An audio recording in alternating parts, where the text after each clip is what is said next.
En esta sesión vamos a tratar los procesos que se dan a cabo en una laguna de estabilización, específicamente una facultativa, pero antes de ello vamos a ver el esquema simplificado de los procesos naturales que ocurren en un lago o en un cuerpo de agua léntico.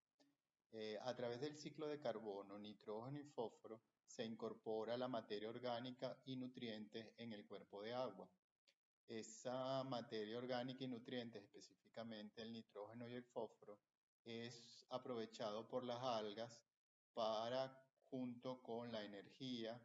que obtienen de la luz solar, hacen el proceso de fotosíntesis como organismos autótrofos y producen oxígeno en ese proceso de fotosíntesis. Ese oxígeno también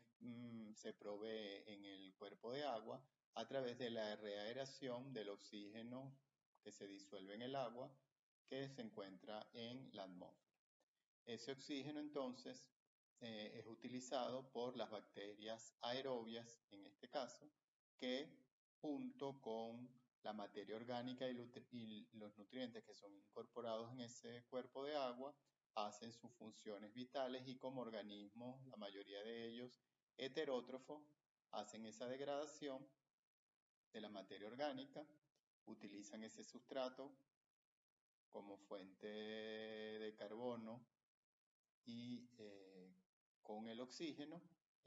uno de los subproductos de ese proceso es el CO2. Ese CO2 que también parte del que se encuentra en la atmósfera es la fuente de carbono que utilizan las algas. Como vemos entonces, hay una interacción importante entre las algas y las bacterias. Las algas suministran el oxígeno requerido para esas bacterias aerobias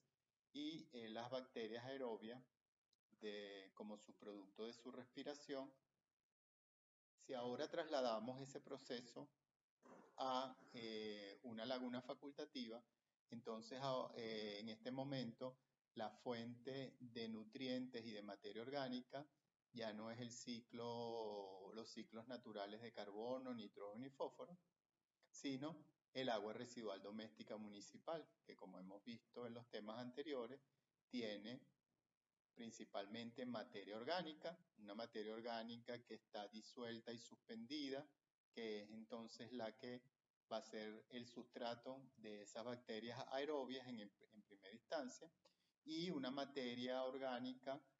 a través de sólidos suspendidos, algunos de ellos son sedimentables que van a ir al fondo de la laguna. En esa agua residual también vamos a tener nutrientes, nitrógeno y fósforo, y vamos a tener varios constituyentes inorgánicos, uno de ellos los sulfatos, que lo vemos aquí, y vamos a ver su papel más adelante. Adicionalmente también, y lo hemos dicho, en esa agua residual existen diversos tipos de microorganismos. Cuando entonces esa agua residual ingresa en esa laguna de estabilización, donde se ha dado ese proceso natural que vimos anteriormente, va a haber una diferencia importante porque entonces ahora las algas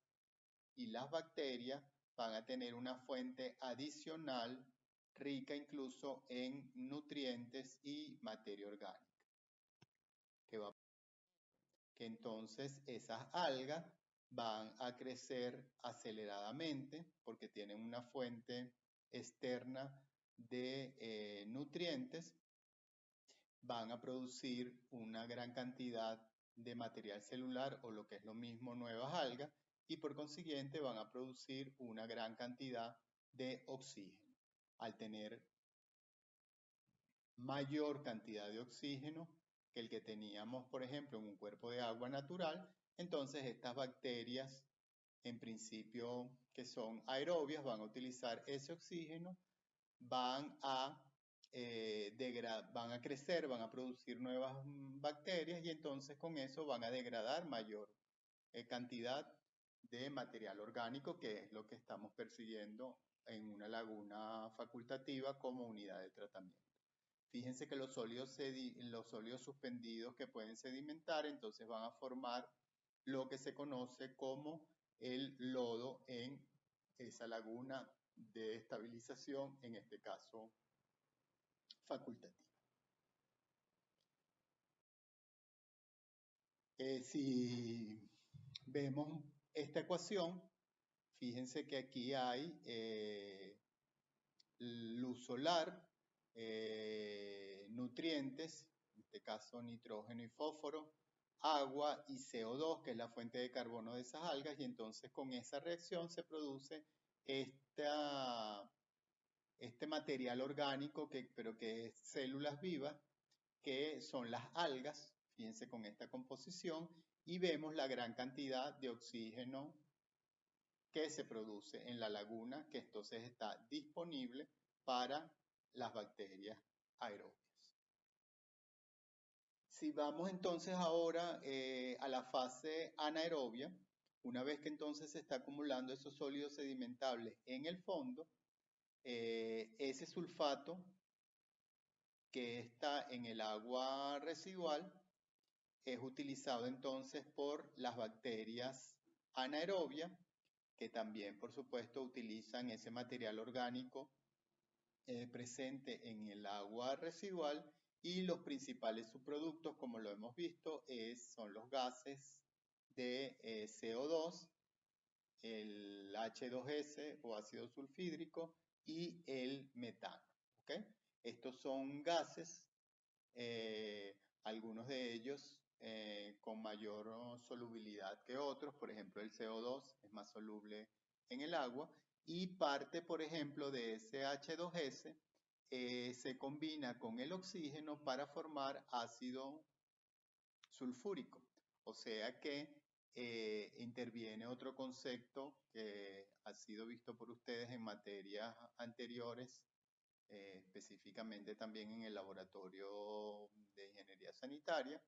donde entonces para que el pH de esta laguna no baje significativamente por la producción de este H2, de este ácido sulfúrico, la alcalinidad del agua juega aquí un papel importante. ¿Okay? Parte de ese gas H2S que no reacciona con el oxígeno escapa a la atmósfera y es justamente el causante de malos olores por el componente de azufre. Y con el metano, una vez que se forma, también se libera a la atmósfera. ¿Okay? Aquí, y por eso mencionamos que es una laguna facultativa, hay unas bacterias que se llaman bacterias facultativas, que tienen esa capacidad de trabajar o hacer sus funciones vitales o bajo una condición de presencia de oxígeno disuelto en el agua, o cuando no hay oxígeno disuelto en el agua, utilizando, por ejemplo, el sulfato como esa fuente principal de oxígeno. Entonces, aquí vemos la interrelación entonces de todos los tipos de bacterias y los procesos en términos generales que ocurren en el sistema o en un sistema de laguna facultativa. Si vamos después a la parte que vimos también en el tema 3, esas bacterias, producto del ciclo biológico de todos esos microorganismos, mueren, al igual que las bacterias, bien sea aerobia, facultativa o anaerobia, y entonces forman parte de esa materia orgánica que va a ser aprovechada por alguno de esos microorganismos. Parte de esa materia orgánica, recuérdense que también lo vimos en la clase pasada, es lo que llamamos el debris, que simplemente es una materia orgánica inerte que no es aprovechable por esos microorganismos. Entonces, después de todas esas reacciones, vemos que hay una materia orgánica remanente, esta línea naranja que vemos aquí, ¿okay? Parte de ese nuevo material celular o de esas nuevas algas también está en el seno de la laguna y puede salir en el efluente. esas bacterias también de ese crecimiento bacterial también